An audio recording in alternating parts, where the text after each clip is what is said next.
Good evening to one and all present here. I am Arundhati Mukherjee from Revered Media. We welcome you all to today's webinar on potential of industrialized building construction in boosting housing market in India.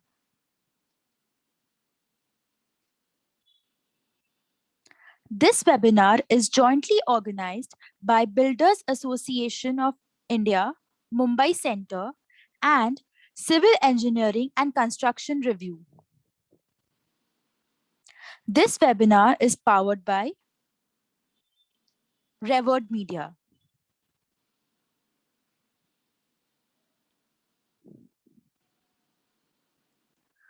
We would like to begin this webinar by welcoming Shri Mohinder Rijwani, who is the Chairman of Builders Association of India, Mumbai Center. Sir, I would request you to address today's gathering with a few words. Thank you, ma'am. Good evening, ladies and gentlemen. BI Mumbai Center introduced the concept of monthly lecture meetings in November 2019. Initially, they were physical events held in conference room of BI, but due to the pandemic, they became online. Till now, nearly 20 such lecture meetings and webinars have been organized by BI Mumbai Center, and they have all been well received and appreciated by all. Now we have on board Civil Engineering and Construction Review, popularly known as CECR, and its sister concern Reverted Media. CECR is a long-standing construction industry publication and have a very good reputation. CECR and Revert Media brings them their in-depth expertise in this. I am sure the tie-up between BI Mumbai Center and CECR and Revert Media will be a win-win situation for all. For today's webinar on potential of industrialized building construction in boosting housing market in India, we have the highly eminent speaker, Dr. Bishwajit Bhattacharya ji, eminent professor in Civil Engineering Department from IIT Delhi, as the keynote speaker. So I welcome you. Sri Saurabh Manjrekar, Director Technology of MS Sunanda Global, who is the son of our own Dr. S.K. Manjrekar, is the moderator. Sri Saurabh, I now only welcome you, but also wish you the very best and look forward to you to being involved in BI activity like your father. I would like to say industrialized building construction is a prefab and precast construction up to a certain extent. With the sort of housing requirement in India, industrialized building construction will be faster, economical, and perfect finish. I will not dwell much on this topic and leave it to the keynote speaker and the moderator to enlighten us. I welcome all the senior functionaries of BI who have joined us here today. I welcome all the participants who are registered and are there with us today. I wish you all a very informative evening. Thank you. Thank you, sir. Now we would like to present to you all CECR and Revered Media.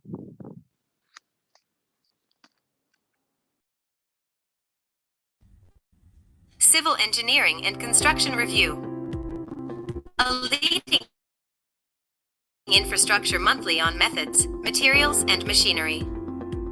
Celebrating 34 years of publication, CECR is India's #1 infrastructure monthly news journal for the past 34 years. We have been providing discerning knowledge and an unmatched coverage of the construction sector since 1988. Get social with the largest online construction media network of India. Civil Engineering and Construction Review provides a valuable, informative, unmatched high-quality content. It is the most circulated magazine in India, having a readership over 17 countries worldwide. Google rank #1 under the search of Civil Engineering Magazine India and Construction Magazine India. We have a 5-star rating as well. Currently stands at 58,000 plus followers on Facebook. 16,500 plus industry professionals connected on LinkedIn. You can also find us on other social media platforms such as Twitter, YouTube, Instagram, and SoundCloud. No one around us in India. CENCR has been awarded the prestigious Best News Magazine by CIDC in the year 2014 and 2019. Best Publication Award by the ACCEI in 1991. Designated for International Quality Summit Award in Gold category in Paris by BID in the year 2012. We cover topics such as roads and pavements, bridges, construction equipment, concreting, precast, high-rise structures, waterproofing, and many more. CENCR is read by construction companies, contractors, builders, government departments, public sector undertakings, building material and equipment manufacturers, consultant and architectural engineers, research institutes, polytechnics and colleges. Connect with the most circulated and trusted magazine in India.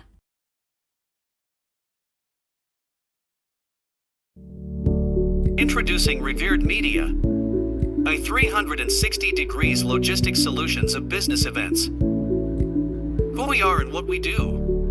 Revered Media is an independent, full-service, professional logistics solutions company for business events. We specialize in corporate events with end-to-end event project management. It's powered by professionals with over 30 years of substantial experience in this field, promoting and managing some of the leading events in B2B segment. This company will encompass professional, concerted and focused approach towards events. Our commitment is to see each event through from the start to finish, while keeping the goals, vision, budget, and our clients' needs in mind at all times. We handle all details associated with the event process, so you can focus on what's essential to you. We manage your events from conceptualization to execution, saving you the long hours, late nights, and endless emails. From venue finding to post-event reconciliation, with our team of experienced staff and logistical experts. Analyzing, planning, marketing, producing and evaluating an event. Managed efficiently and effectively. Representing leading international exhibition organizers for promotion of their shows in India. Our unique selling proposition are, we have a focused and contemporary approach. Wide contacts in the fraternity with strong association linkages. Rich experience in conceiving and managing high-profile events. Working within deadlines and budget with maximum mileage. Strong marketing instincts, understanding and motivated team. Time-bound execution. With measurable output. We specialize in various types of events such as webinars, seminars, conferences, exhibitions, social media marketing, EDMs and e-newsletters, workshops, promotional advertisement and designing, public relations, product launch, award ceremonies, road shows and many more. Our vision includes growth, innovation, affordability, and quality services.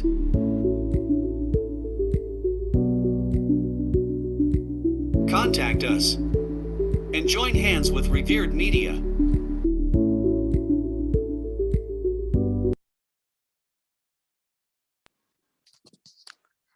We would like to thank Builders Association of India, Mumbai Center for providing this opportunity to collaborate for this venture. We are hopeful that our venture of events will be a success.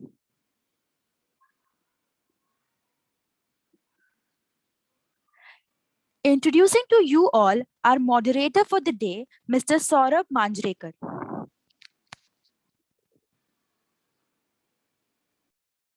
Mr. Saurabh Manjrekar is the Director Technology at Sunanda Global.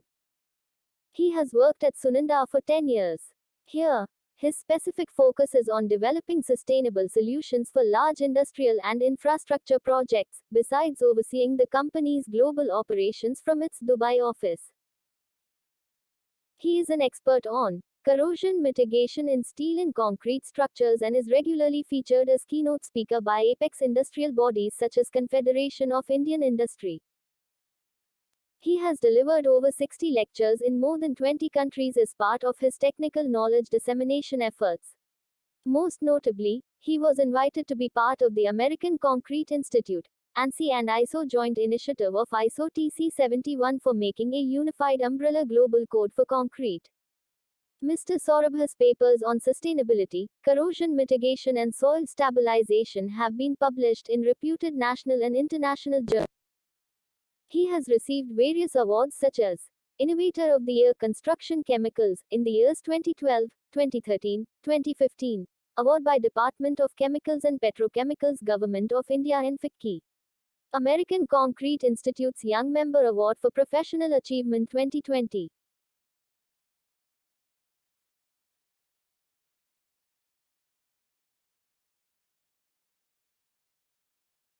He currently serves on the following ACI committees: Codes and Standards Advocacy and Outreach, International Advisory Committee, International Project Awards Committee, Student and Young Professional Activities Committee, and many more. Saurabh currently serves as Honorary Secretary and Treasurer of the India Chapter of American Concrete Institute. He is actively involved with the chapter's activities and is a supplemental examiner for the ACI Concrete Field Testing Technician Certification course. He earned his BS from Illinois Institute of Technology, Chicago, and his MBA from SP Jain Institute of Management and Research, Mumbai.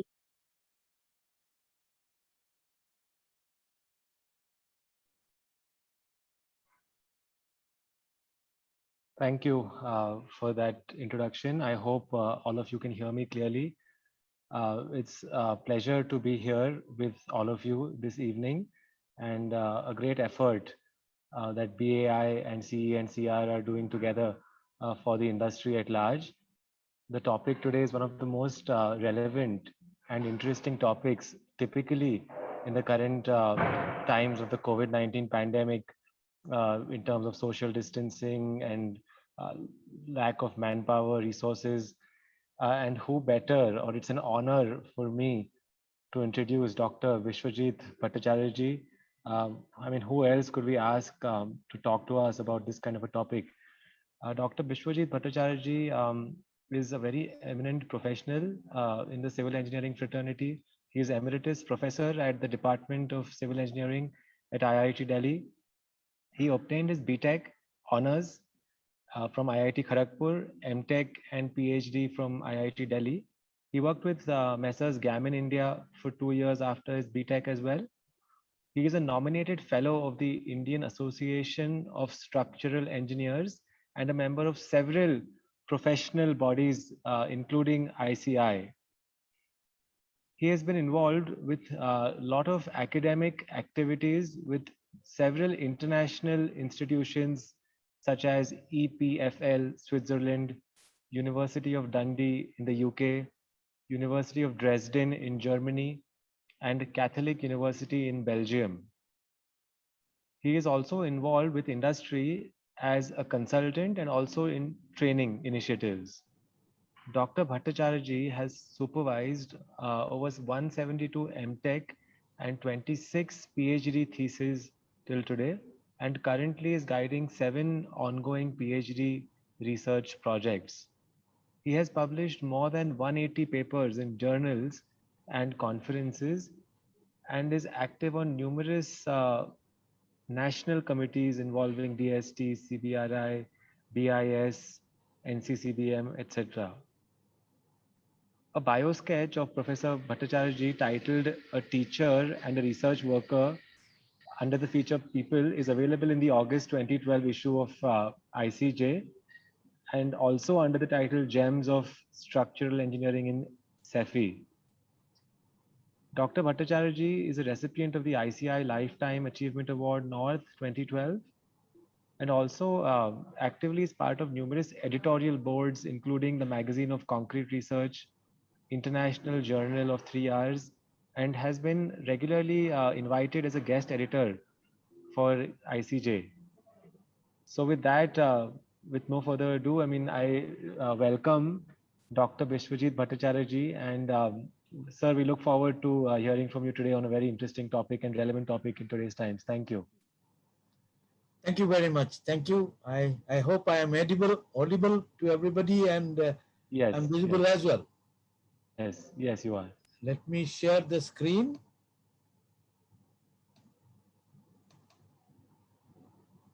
Yeah, this is the screen.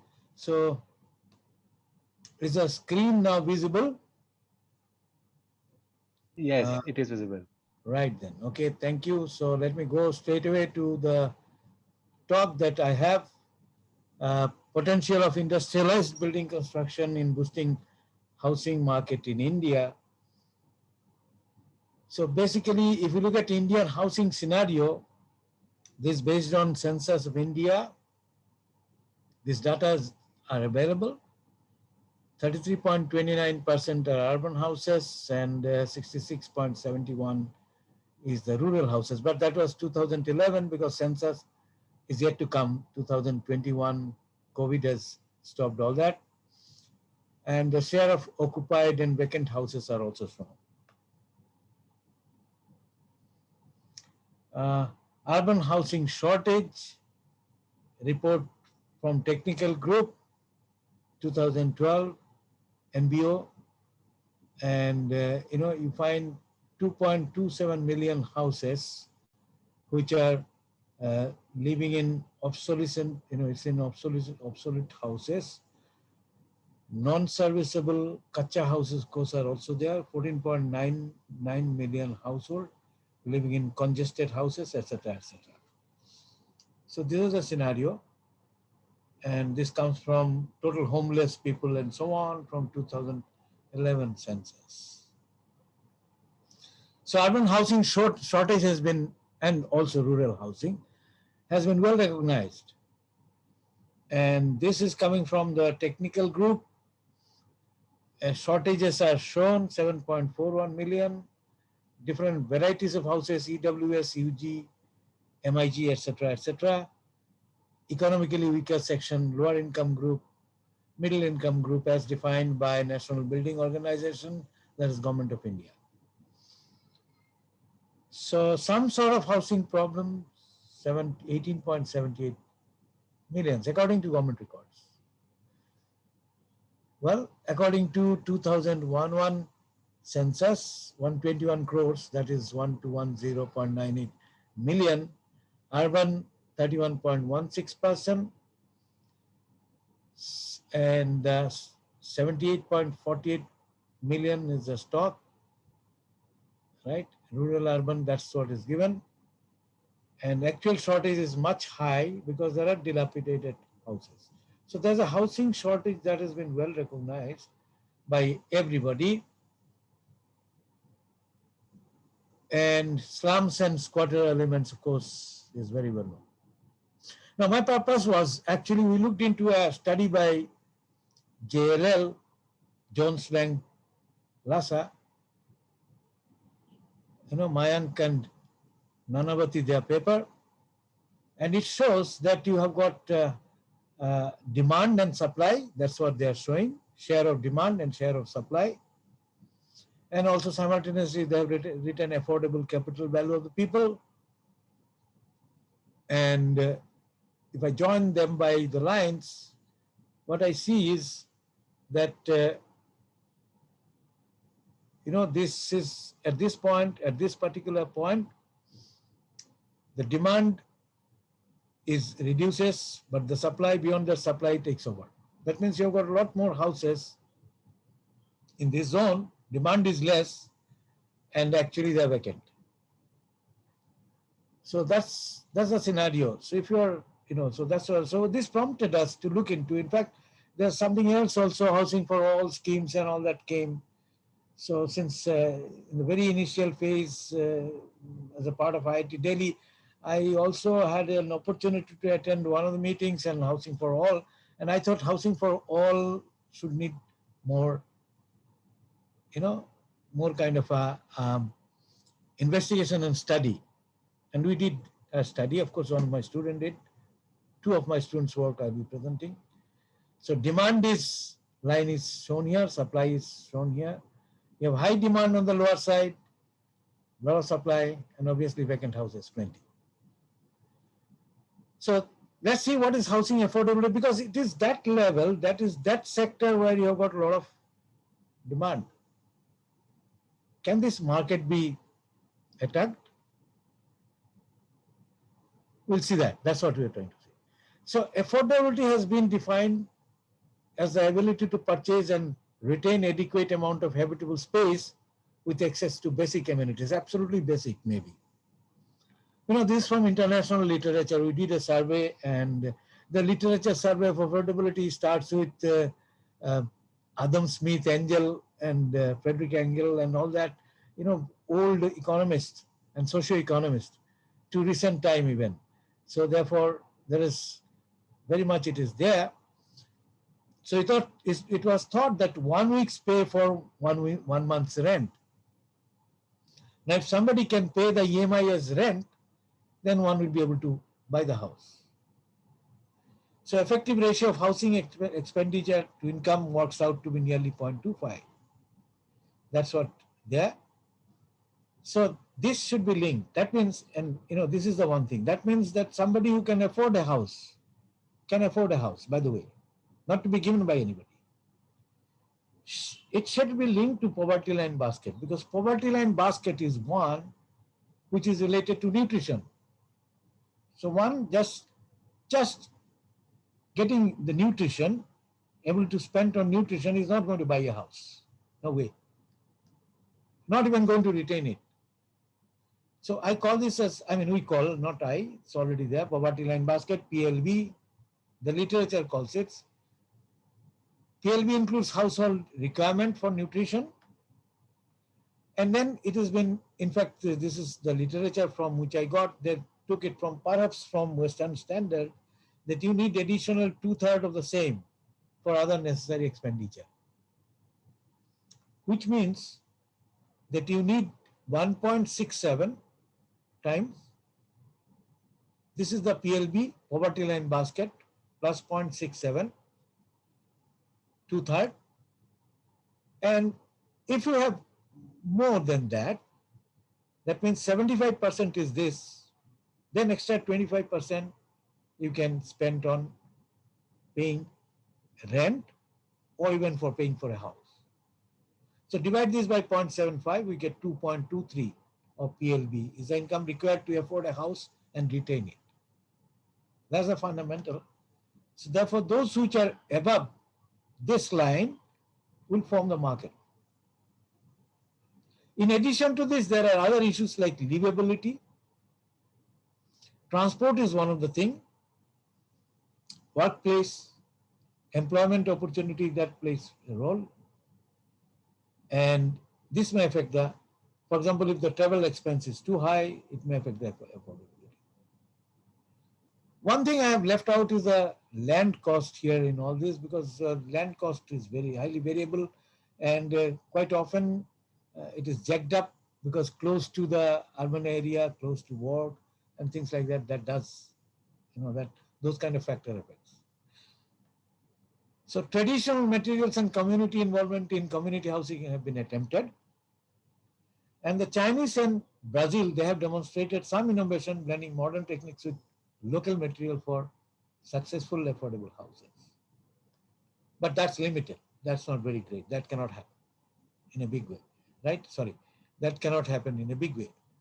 One successful effort reported, of course, is Aranya Community Housing Project in Indore, because we are looking at the Indian scenario. There are many places where possibly the state has tried to give houses right from 1970. They have never been successful because it is the community, to the community it was not affordable. They'll sell it or rent it to buy nutrition. So that community we are not looking into. That cannot be the market. Above that is the market, and there's the upper limit of the market also, that's what we're going to say. So, but all the scales of these projects are very small. They're not large scale projects. And remember, we just talked about 121 million population. You think of its 1%, it is about 12%. 12 million. 3%, 36 million. So percentage wise, when you look at the absolute population is pretty high. So mass housing and large scale construction for economy, reduction in materials and production costs, this is the requirement, optimal multifunctional design and industrial construction, and speed and construction quality. That's all. Standards of affordability has been studied in India also by some people. For example, this is EWS, economically weakest section in LIG. This is 300 to 600 square feet. And they said that, okay, it's the rent or the EMI, expected monthly installment, 30%. Or cost of the house to income ratio is 4 times the household.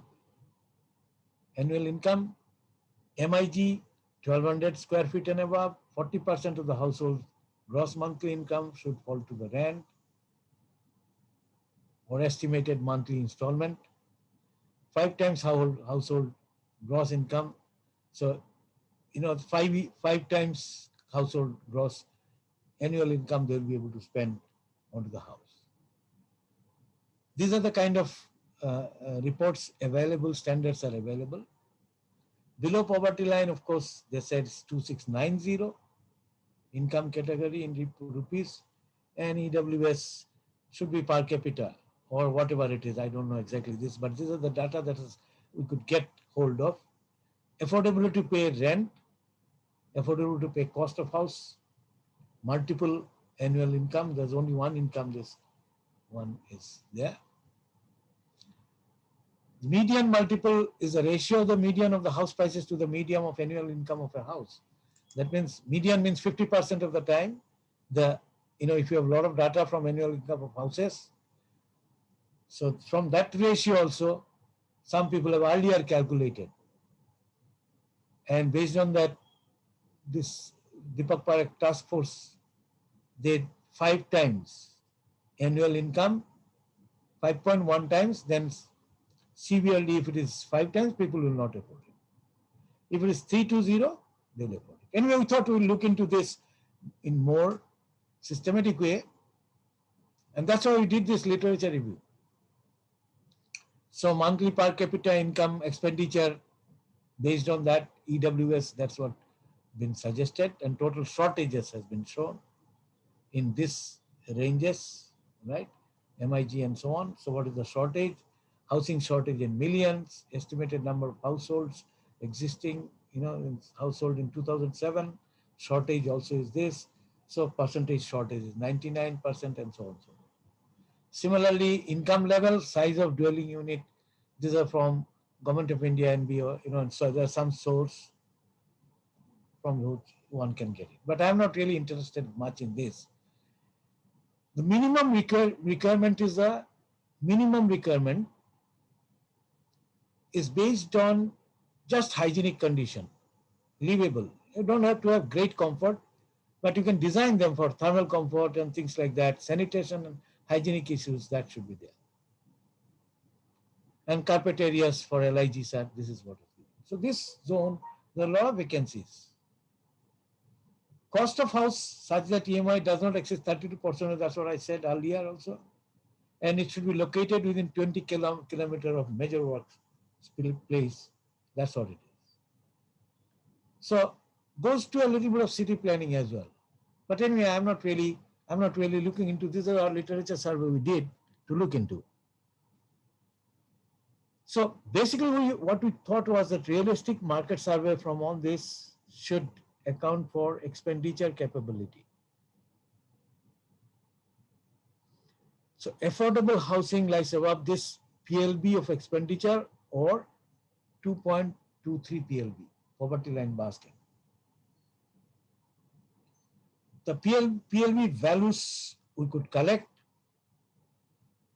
from NSSO, National Sample Survey Organization. I think it must be based on Rangarajan or Tendulkar Committee's report. At that point of time, it was set at 973 for rural and 1.1407, that is 1,407 per capita per month respectively in urban areas. So if it is 2.23 of this, that means this month 2,170 rupees per month per person and 3,138 per month per person are the affordability limits for housing. So ALH If that is it, below that, nobody is going to buy a house or they cannot afford it, simply. So that population you have to leave out. The market cannot do anything for that unless their affordability or expenditure capability improves.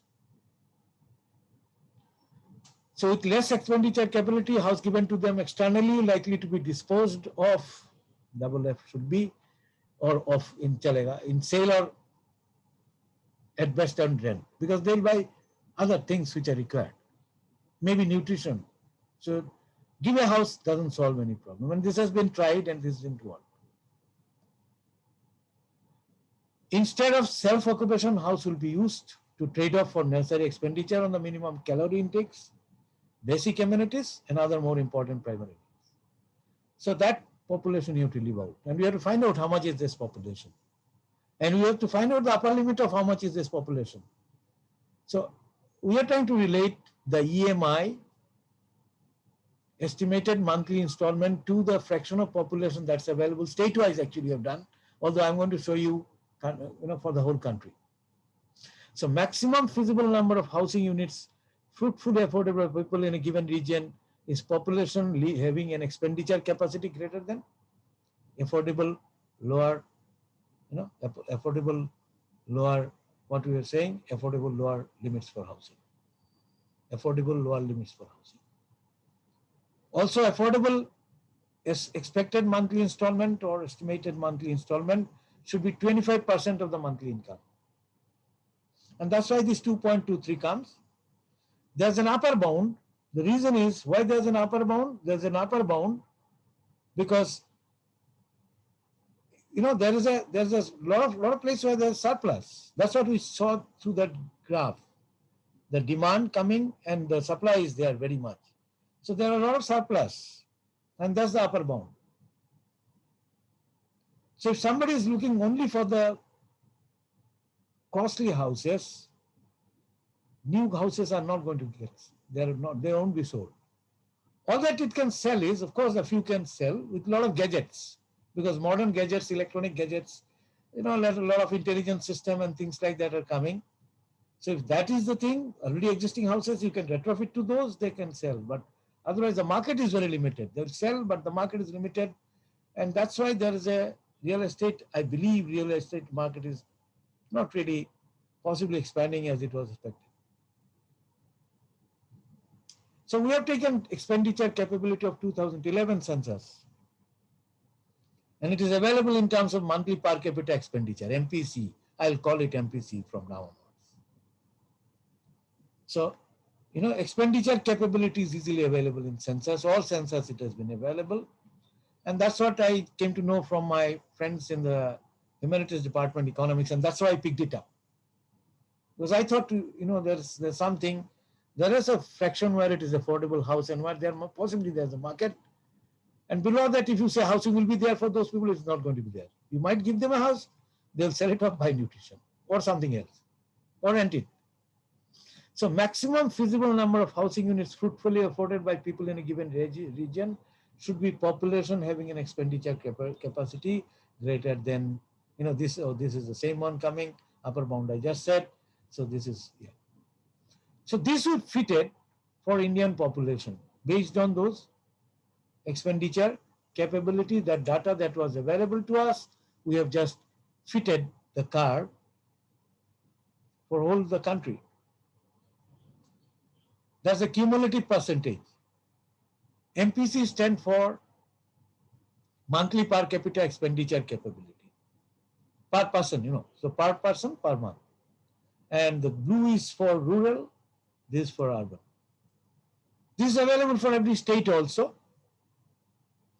But starting with, I'm just looking at the country. I'm not going to, I have in one of our publication, which is a recent publication in Current Science.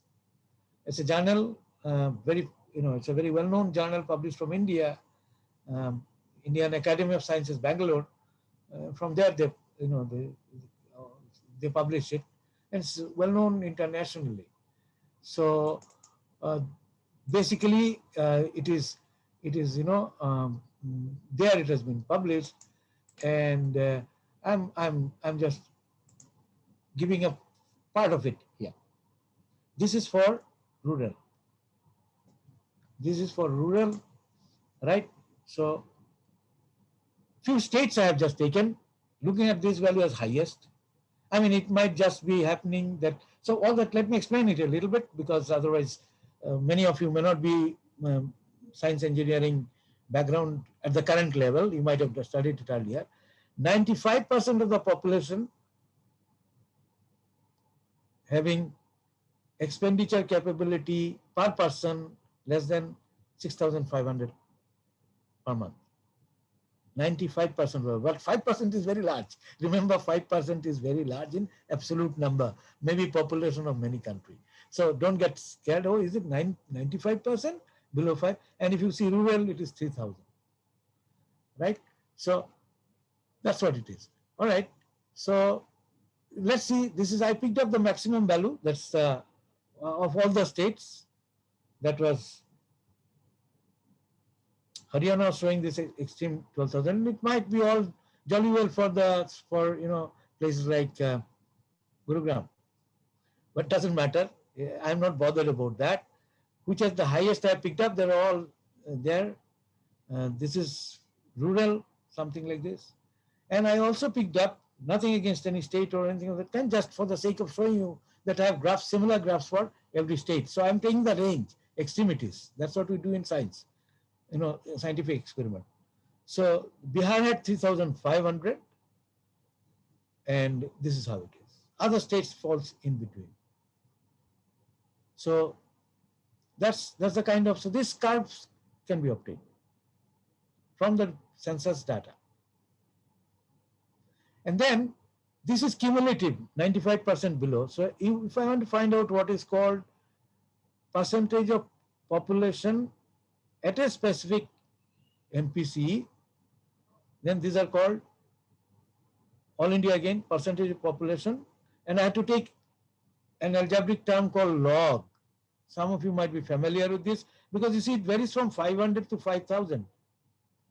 So scale is too long. So if I take log, then it gets 10, 5,000 is, 1,000 is 3.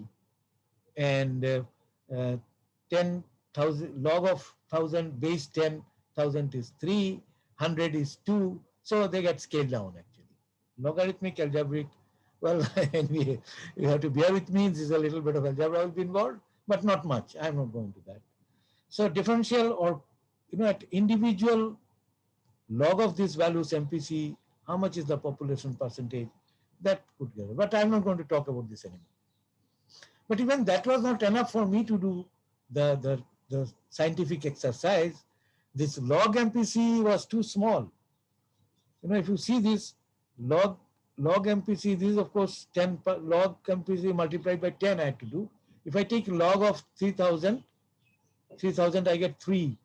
Log of 1,000 I get, sorry, this I get 3. This is 4.7 or something like that.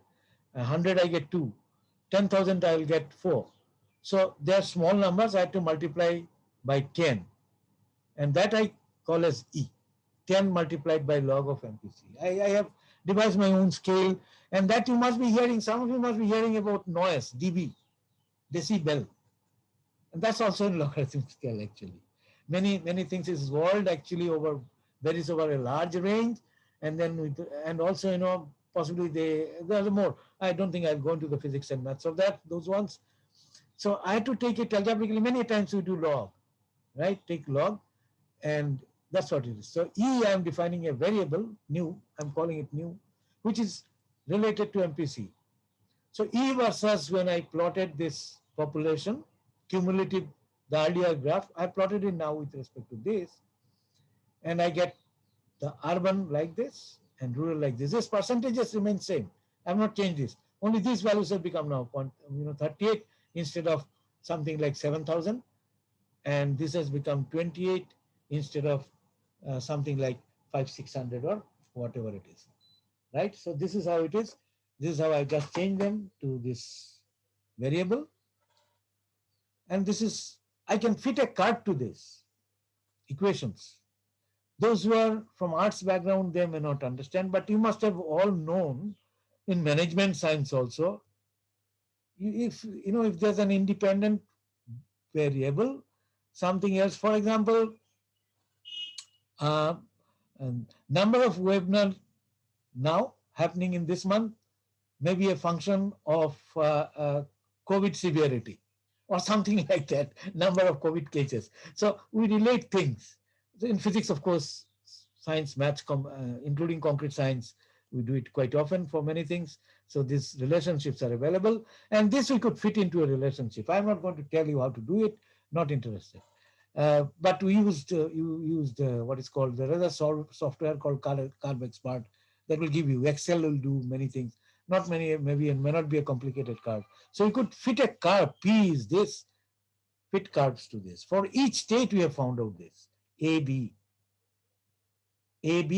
and then there's a term C. All this we found out to the power C. This terms we have found out for all the states. This is there. So somebody wants to do these calculations for any state. When we finally find out the market, might be interested. And then differential rate of change also we have found out. So anyway, I think considering the time, I'm not going. Now, that, the affordable lower limit of housing from the earlier calculation is 2170 rural. I think I have made this calculation somewhere earlier. Did I do it, or it's not missing? It got missing or something? I did calculate them. Somewhere, or it would be there. Yeah, 2170 and 3138. And if I take these values here,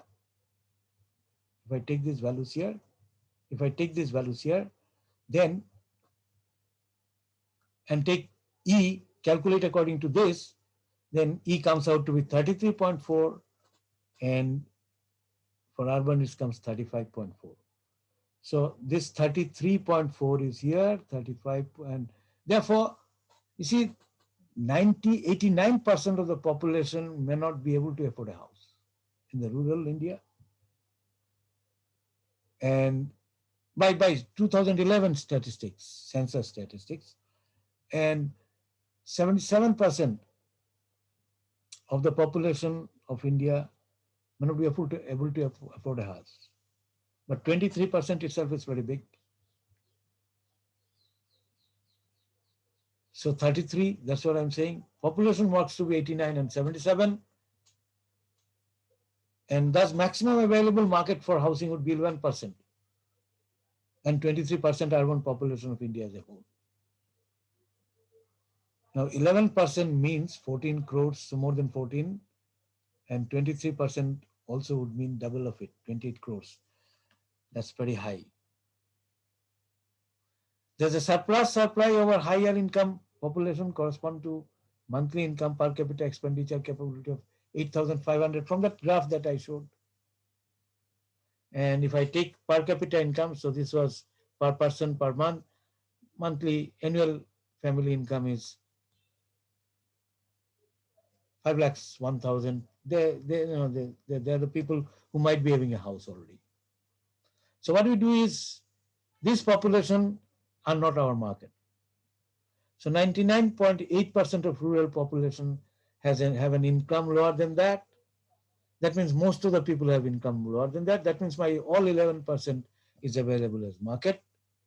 And 97.5% of urban population have an income above this. So 2.5, 100 minus 97.5, I subtract that from 23, 20.5% of the urban population has got, there's a market, total market in the country. State-wise, you can find out. Now, EMI is 25% of this per capita per month. And if for 5-member family, if I consider, this is a payable EMI. That's a least value. If they can afford this, then they can buy a house, both in rural and urban India. And if it is required 15 years as repay period with 9%, that's the government stated interest rate for this kind of housing. Its present cost can work out. Land cost I have left out. I'm assuming the land cost, you have to add or do something, whatever it is, very variable thing. so I didn't take. Taking 9% as interest rate, monthly interest rate would come out to be this, and for 180 months, so 2.67 lakhs is the house cost with minimum hygiene and minimum things. The person who can, the family that can pay, they can afford a house. Anything below is not workable because it is simply not, they will not be able to hold the house.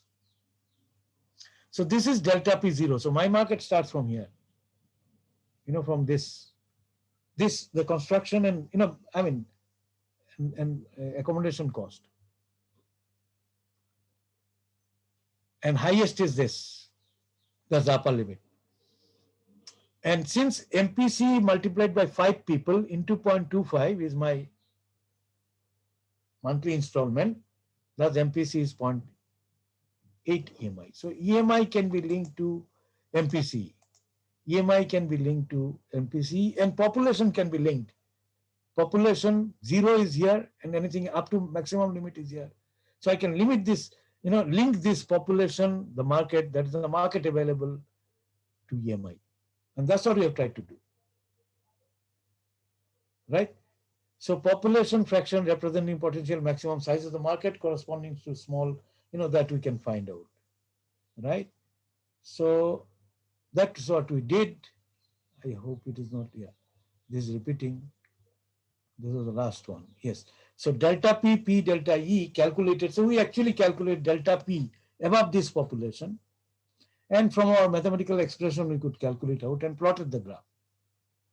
So delta P is the population available in the rural area as a function in total country. State-wise, this can be done. This is done, part of it. Equations are available, given in the paper. So therefore, based on this, the E values versus this delta P is given. And E is this. So MPC you can find out from this expression. And then EMI you can actually find out from this expression. That means EMI with respect to population, one can find out using this sort of curve. That was for urban. This is for rural. There's an equation. Simply you can use in Excel sheet and find out.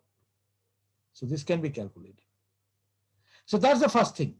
So lowest performing, now this is the first thing. So the market is there. Actually, if you see, let me just take it here. Supposing 4% market here, 4% markets or E values corresponding to some MPC, some EMI, you can find out 2% market. If you go to higher values, market reduces because already people have got house. Lower values markets are there. So 2% of the country's population, 3% of the country's population, that's the market. Population fraction as market. So this is a delta P population because you have removed those populations who can't afford. Remove that population who has already got houses, surplus people. So in between, maximum is on the lower side that we have seen from JLL study also, and then we just algebraically fitted it. And you can find out that supposing your MPC value is, this E value is 36, corresponding to the EMI also you can find out 4% is the population, is a market, 4% of the country's population, which will mean 56 crores, no, not 5.6 crores. 140 crores. So 1% is 5.6 crores. That's not very small. And between the ranges also you can find out. So that's the kind of possibilities there. But then you have to, only thing is that it has to be mass housing, large scale construction for economy, material and production cost, optimal multifunctional design and industrialized construction. If you want to give minimum thermal comfort, it has to be multifunctional. The structure itself should be able to do all this function, more than one function together, and obviously speed of construction quality. So only industrialized and specialized material construction that can do this job. And I of course say concrete will be a major component, industrialized construction with concrete, because it's an extremely versatile material. If you look at the material side of it, this is a drawing of material side of it, sketch for material side of it. You can have a large number of binder options, right? This side fiber reinforcement, that's for high-end concrete, of course. But I'm not saying high-end material you will not be using. You might be using. I don't know what is the kind of ones to look into. So you can have OPC here as a binder, OPC, then water, OPC and water, that form the binder. OPC, water, maybe silica fume, maybe geopolymer, maybe what do you call resin binder. There are all possibilities are there. It only shows possibilities. There are all kind of fiber reinforcement possible, from steel fiber to polypropylene. They have their specific purpose. This stops bleeding. This gives you better fracture resistance and so on. There is all kind of skeleton or aggregate system could be there. Recycled aggregate, manufactured aggregate, simply quartz and 6 that's used in high performance or reactive powder concrete.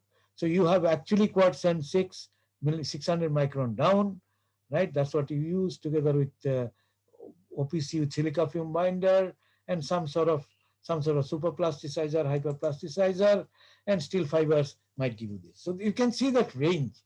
You can design composite system, concrete composite system, and you can have its performance again in a 3-dimensional matrix. So x-axis shows its moldability, what we call rheology sometimes in scientific terms. And you have from zero slump to self-compacting concrete. Mass concrete to 200 MPa reactive powder concrete. Versatile, very, very versatile. But then it has got problem, ductility, and you can make composite out of it. Together with steel, you can use, service life can be very, very long. It can be designed for all this. So you see, concrete industrialized construction is a thing which you can do. These are linear system, allometric. This is hollow core slabs. I'm not going much into this. This is off-site construction, which we know that this starts from the design. Everything is done in the manufacturing, done off-site. I'm not going to discuss this too much today. And then site works, installation, transportation, and all that. So that's off-site construction and off-site manufacturing cycles. Something like that, construction design, everything drives other one, right? And people, process, technology, all involved everywhere.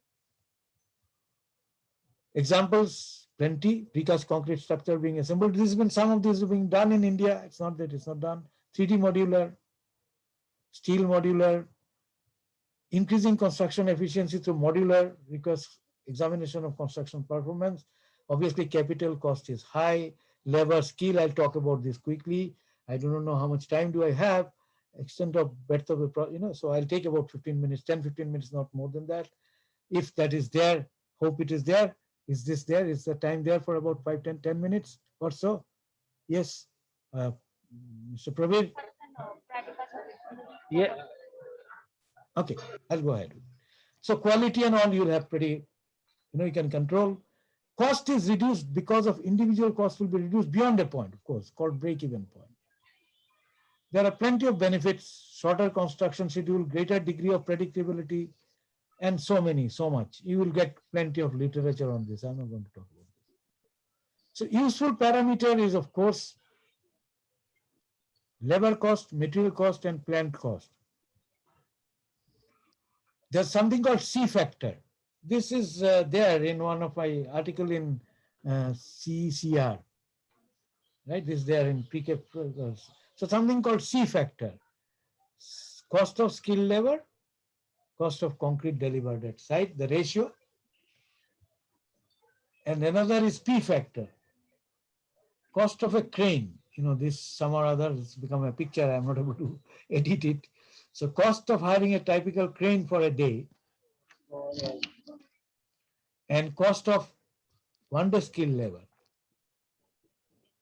So this product of these two has been seen to be constant. I'll come back to this. Product of this has been seen to be constant, 10, for many countries when compared. Now you can see this. This is for various countries, right? This is for various countries. Korea, for example, this is 2. They use 10% cement in precast. So industrialized construction, obviously, all precast must be industrialized. I'm talking about buildings. Obviously, bridges. You can have site plan, for example. So precast, right? may not be industrialized construction. Industrialized means you are selling it also. There are three types of precast thing. One is the site, temporary, like for a bridge. There's semi-permanent, like casting yard of Delhi Metro, but that's not for buildings anyway. And permanent was Hindustan Prefab or many other companies now which are involved, Pune particularly, or many other places, even Delhi, there are a number of them. So, but they have to be a factory to sell it. They have to see the market. So it has been seen that P factor where it is high, this is low. Southeast Asia must be India. Where C factor is low, this is low. P is a cost of crane, no? So that's what it is, cost of crane, cost of hiring a crane or equipment, say a representation of equipment. Where this is low compared to others. So Scandinavia, they use 70%. And that's what it is. So we have this cheaper, we think it is cheaper, but in the long run, perhaps we have other kind of problem. But you have to develop those people, skilled people, manufacturing and things like that. This has got other benefits I don't think I'm going to talk about.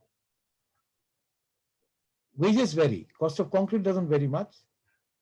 And proportion of cement used in precast industry is higher with higher C factor. That's what it is.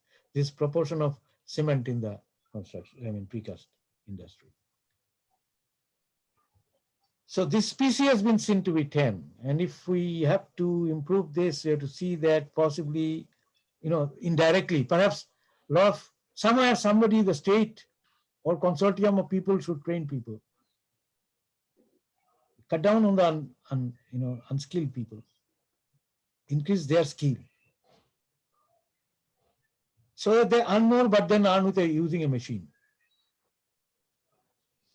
Well, these are the thoughts. The Builders Association are the better judge of this kind of thing. They know their economics. They can make a consortium or something, think about it more. I'm just inducing, triggering off, sparking off a thought in their mind that there's a market somewhere.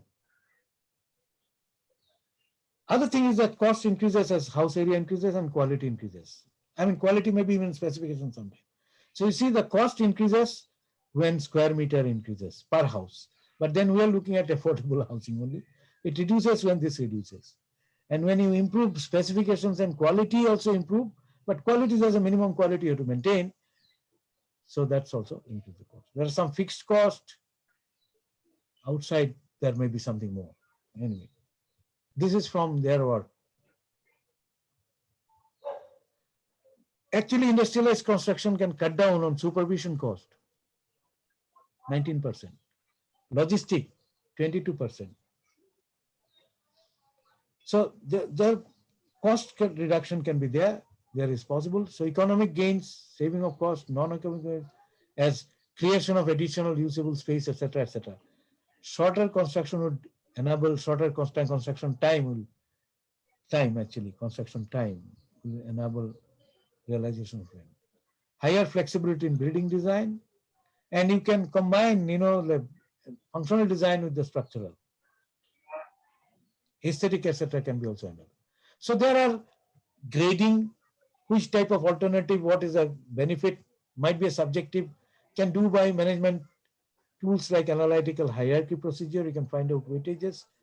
P, the particular type of alternative, W are the weights and P is given grade by expert for an attribute for a particular IJ. IJ stands for a particular type of alternative technology, materials plus technology. So VJ, and you can compare and find out which is best. There's something called analytical hierarchy procedure used by managerial science, using managerial science. So there are issues of benefits. Saving time is one of the important things. Also, what happens is that there'll be no fouling of, HVAC may not be there in affordable houses, but electrical services surely would be there. Fouling, the two teams will not fight. They work in each separate space when it is off-site construction, off-site manufacturing, precast system. So one can actually find out, estimate site preparation, etc., initial time, number of work groups.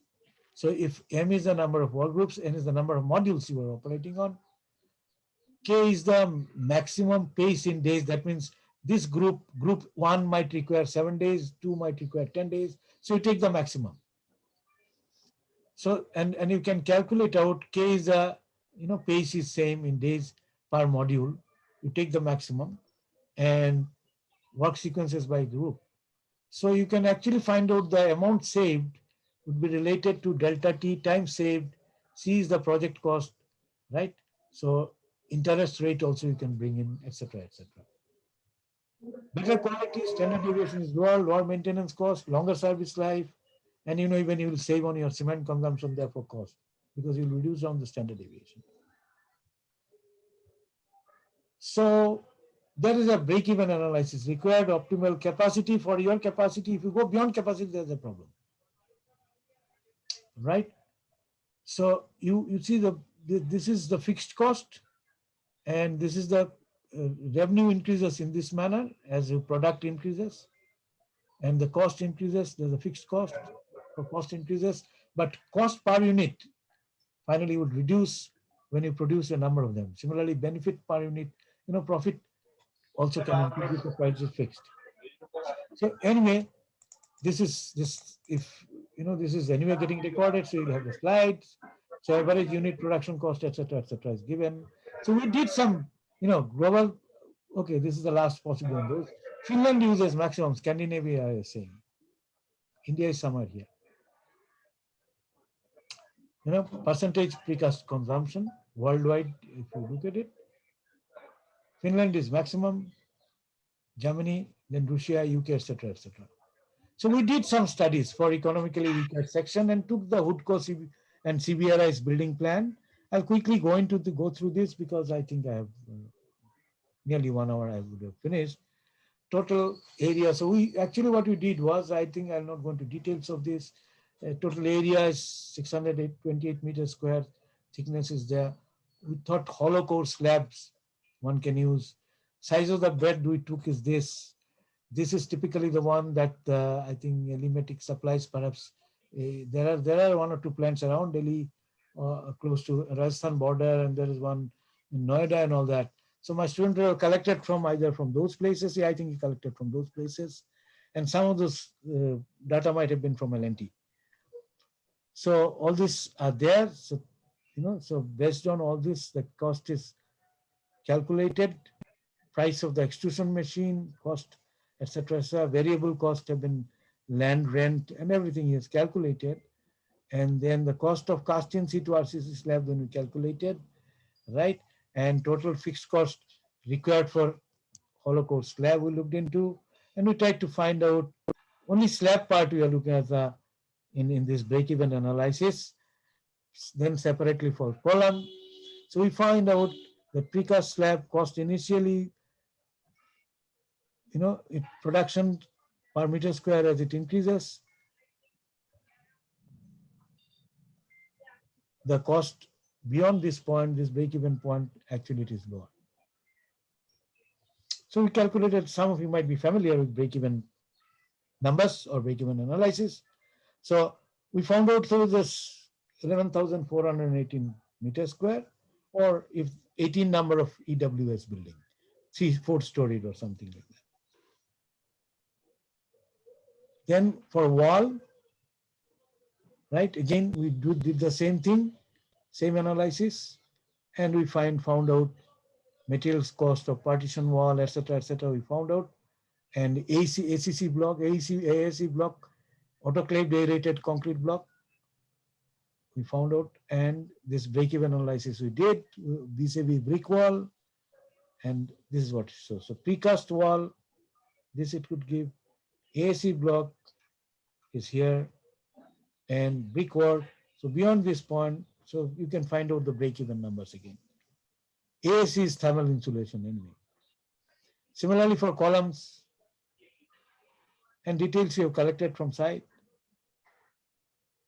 right? And custom situ column information obtained from RCC column, so we just obtained from sites actually and did break-even analysis. So it shows that 75 number of buildings if you are building, this is break-even. And for brick, how many number of buildings were there? Average production, no, this is not the one. For bricks, number of buildings, 5 number of buildings or 3 number of buildings, etc., etc. The orders are something like that. So something like EWS building 75 number of buildings, it might break even for hollow core slab and those. But for each other ones, one has to do the analysis. So slab, wall, columns, and all of them we looked into, and then we found out that what is a break-even cost for each type of one, and that's what it is. So I think here I stop. Any questions? Of course, I'll answer. What we have seen is we have been seeing that there's a market available, but not at the highest level. Possibly, you can go slightly above the lowest level, middle level, there are available. But there are issues. State-wise, it would be available. And possibly, I don't know what is the logistic, how one goes about. But there are a lot of possibility of people have the affording capacity if you bring down the cost. And this can be done by industrialized construction. Not only that, it can do optimal multifunctional design. You give both. So therefore, it can really boost the housing scenario in case of concerted effort by all stakeholders. Thank you very much.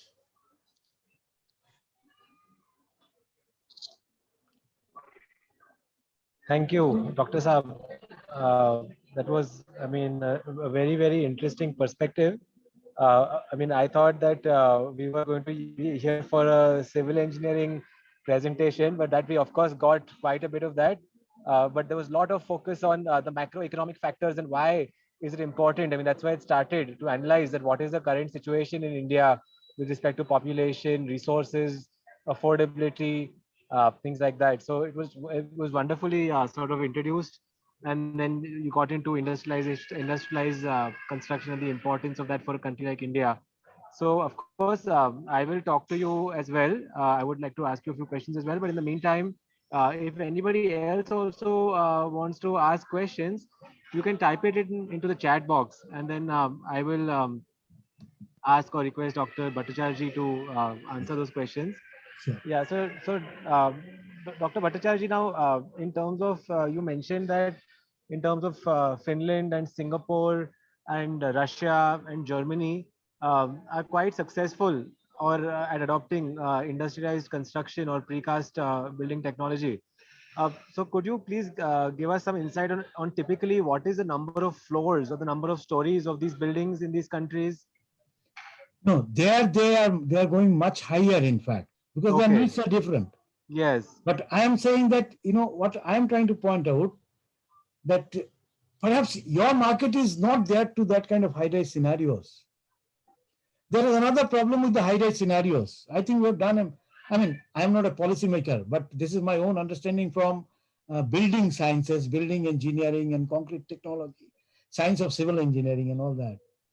By increasing floor area ratio, you have done actually a much more dangerous thing towards the environment.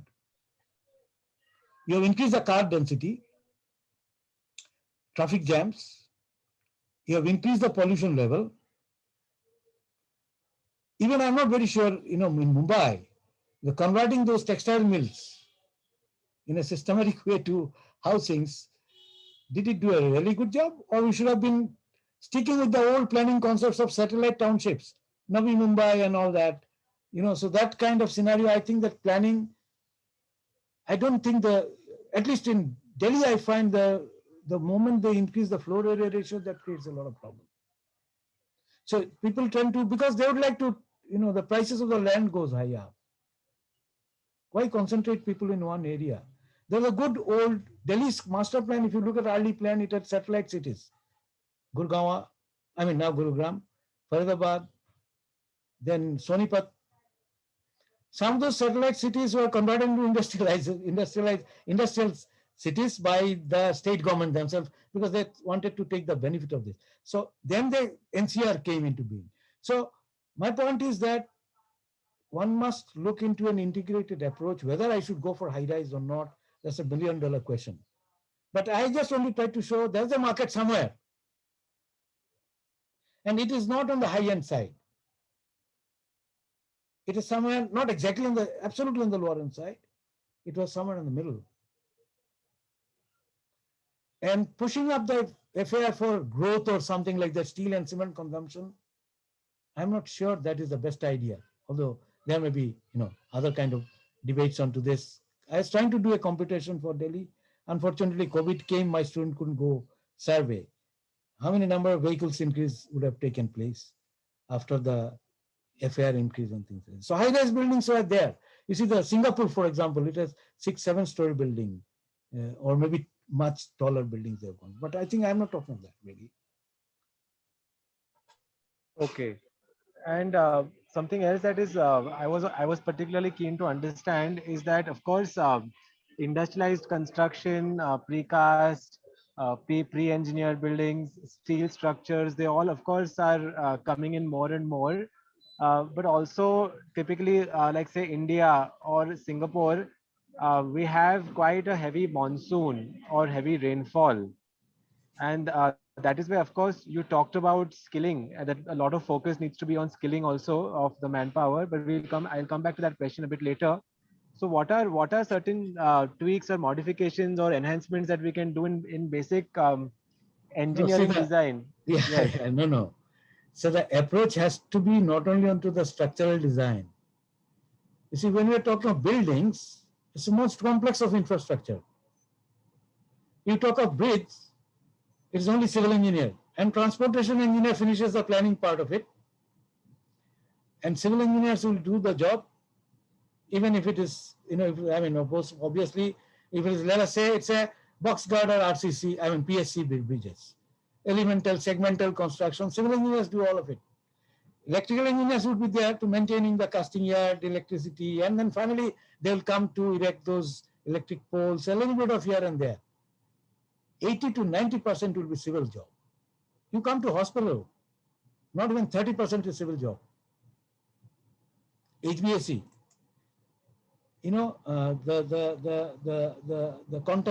avoiding cross contamination in hospital through HVAC, and such things are so much. And even if it is residential building, you'll have all kind of services coming in.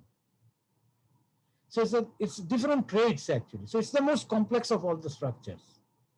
Now there you cannot think of only structural design or only one aspect. Normally tradition has been, the functional aspect has been left. And traditionally architects would do whatever conventional practice is. The science goes very little into it actually. I have architect students also. Eventually in our programs, master programs, we have architects also. And I have been, number of my masters or even PhD students have been architects. So it has to be an integral thing. Structure, architecture, everything. The performance, waterproofing. Sunanda Chemical is known for waterproofing. So construction chemicals, they are all part of technology and we can solve them. That's not an issue at all. I do not think that's an issue. Right? Either both science is available or the practice is available. Some cases, science is very strongly available today. We understand many things. Yes, that was very apt answer. Yes, it's not just civil engineering. It is so many different things coming together to make it successful, of course. But it is the need of the hour, industrialized construction. I don't know how much time we have, but I am myself very interested in this topic. I am still probably have about 70 or 60% of my career still ahead of me. But yes, so in fact, this morning I was myself at a precast plant just to understand more before I moderate the session. So anyway, if Dr. Saab, from your experience or studies, one part is of course environmental factors, but all of us here are typically either developers or from the construction companies who are part of the audience today. So is there some sort of guidelines or advice, guidelines that you can give us that typically learnings from past? Of course, there's lot of advantage in industrialized construction or precast construction, but just some guidelines on what are some things that we can do to make it. You talked about that precast is say 31% more cost effective as compared to in situ. So that itself is a large incentive for us to sort of switch to industrialized construction, because finally economics also is what is very important in governing this change.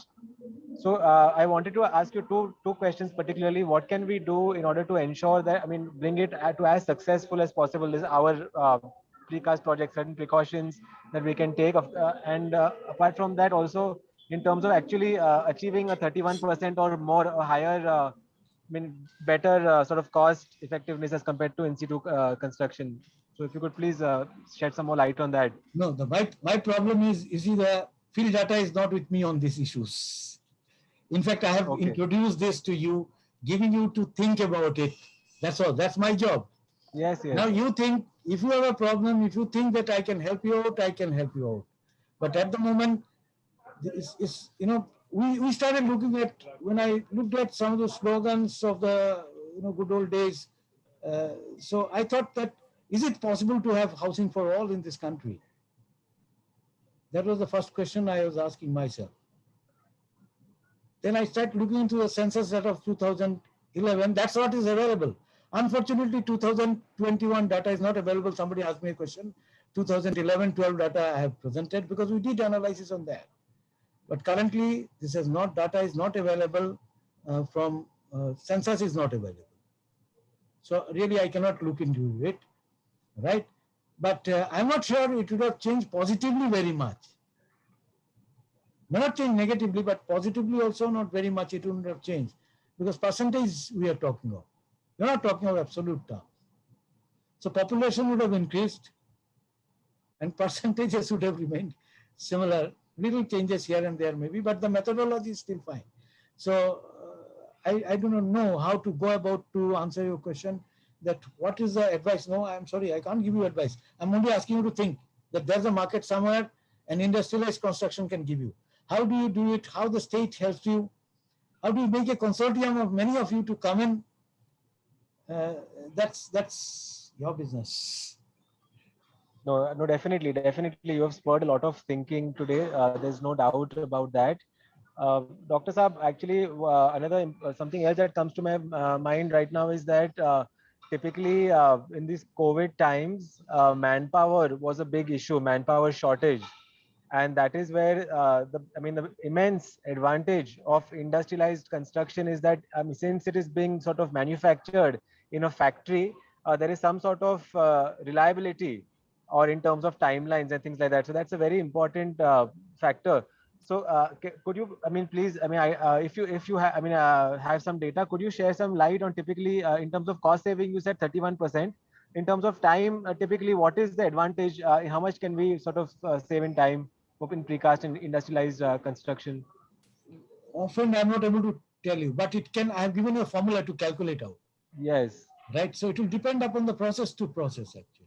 Yes. Process okay. I can see in the chat box one question which I like to,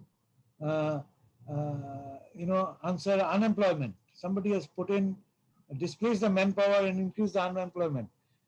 In my opinion, it may not. It may do it other way around. Because your volume of activity will increase. The growth might increase, in fact. If you are able to tap that market which is not captured right now, the growth might actually increase and a lot more people their skill would change. But in India, nobody, like HCC does some skill development program, L&T does, CITC does, Dr. Fixit, we were trying to do, I was also involved with Dr. Fixit in their governing council for a while. They were trying to do for repair people some training and all that. But that's actually peanut. You need a lot more skill development centers. May not need that many number of civil engineers. I'm not sure. That has to be somebody has to survey. But skilled people are very much needed. And if you shift the unskilled to the skilled, their purchasing power will increase, in fact. That might boost overall scenario. So the socio-economist has to think about it. I did a little bit of survey and I just put forward my thought. And I thought that industrialized construction can help in this way. I asked the top economist, I think recently he was delivering lecture at IIT Delhi. He did not answer my question. Actually, perhaps he didn't have idea because in US they don't face this kind of situation. I was asking, is industrialization of construction activity, which actually employs maximum number of people after agriculture, unskilled people. So will it change the scenario, economic scenario. He, of course, couldn't answer this kind of thing. Neither I am able to. But one socio-economist, they have to actually analyze this. There may be a potential. I'm not sure. Okay.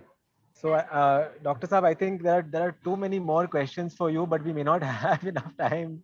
It's such an interesting topic and such an interesting perspective that you've given us. You have definitely spurred thinking, and I'm sure all of us, I mean, as I mentioned, are leaders at construction companies and the construction industry, and surely this will benefit the country and the construction fraternity at large. Your lecture today, you talked about so many. I mean, you gave us so many different models, what is a C factor, and your own models, in fact, C factor, P factor, the C cost is not benefit. my model. C is taken from a very recent book, actually. Okay. So C and P factor, these are international. I don't have that international. I mean, I got it from literature. But the other model, the population model and all that from Indian data, that is our. Yes, that's some wonderful work. I mean, a lot of work and effort and time has gone into your studies. What was very, very also important is that, I mean, you talked about how precast and industrialized construction will significantly improve durability and service life of structures, which also, I mean, is important in, I mean, typically this De Sieters law of fives is if you spend $5 today, you can save $125, say 10 years, 15 years, 20 years from now. And that is what exactly is required in a country like India, where how much ever you try, skilling of manpower, I mean, has to be done for sure, but it will take a long time, and that is where industrialized construction also will sort of be very beneficial in terms of improving service life of structures, and which you covered very well. You talked, I mean, definitely to us about comparison of precast slabs versus in situ and precast columns versus in situ, and similarly, of course, hollow core slabs. A very interesting perspective you gave us, and of course, you showed us which are the countries which have been doing this in the past. So I think with that, from our end, I mean, from my end, I would like to thank you for sharing your, I mean, a lot of knowledge with us from so many different aspects, economics, civil engineering. So I mean, a whole lot of so many avenues. So with that, thank you, sir. We look forward to many more lectures and presentations from you One like question this. somebody was asking about steel. I'm not ruling out steel, by the way. Steel 3D modular is also there. So no partiality to any material this side or that side. It's the best you take best. Everything is very good and very bad, depending upon what you are using. So you got to know about it and use it appropriately. That was the point. Well, are we ready in India for this? I want you to be ready. Somebody has asked this question. Is the cost comparable to conventional wall? Yes, that I have shown you that you can, provided your volume is large, and there is a large volume available. That's the point. I want to think. I gave a perspective so that your thinking process at least starts. You start thinking in that direction. Possibly, you can think. Maybe if it is, do more exercise and find out whether it is really good. So I just wanted to induce that thinking. That's my purpose at the moment. Thank you, Dr. Saab. I mean, you Thanks. definitely have achieved that for sure. Thank you very much. And with that, I wish you, I mean, a good evening, and I hand it over to the organizers, please. Now, I would request Mr. Anirudh, Honorary Treasurer of Builders Association of India, Mumbai Center, to present a few words for vote of thanks. Good evening, ladies and gentlemen. It was indeed a very informative lecture given by Dr. Biswajit Bhattacharya, and in his coordination, very subtle and proper questions asked by our moderator, Saurabh Manjrekar. I formally thank everybody attending this series of webinars, and particularly the participants who were at the tune of almost 90 to 100 in numbers today for this particular seminar. I thank our chairman and revered media to initiate this concept and bringing to the light, and in such a wonderful webinar, which is putting light on potential of industrialized building construction in boosting housing market in India, where as Doctor has explained us how population and type of construction impacts the affordability concept. I formally thank Dr. Biswajit Bhattacharya, Mr. Saurabh Manjrekar, and Trisha Bhattacharya, and I thank everybody for being present here from Builders Association of India. Thank you. Thank you so much.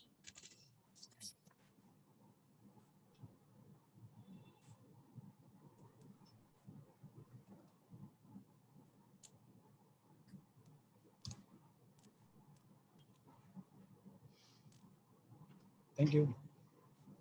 Thank you. Right. Thank you. Thank you. Have a Okay. good night. Bye.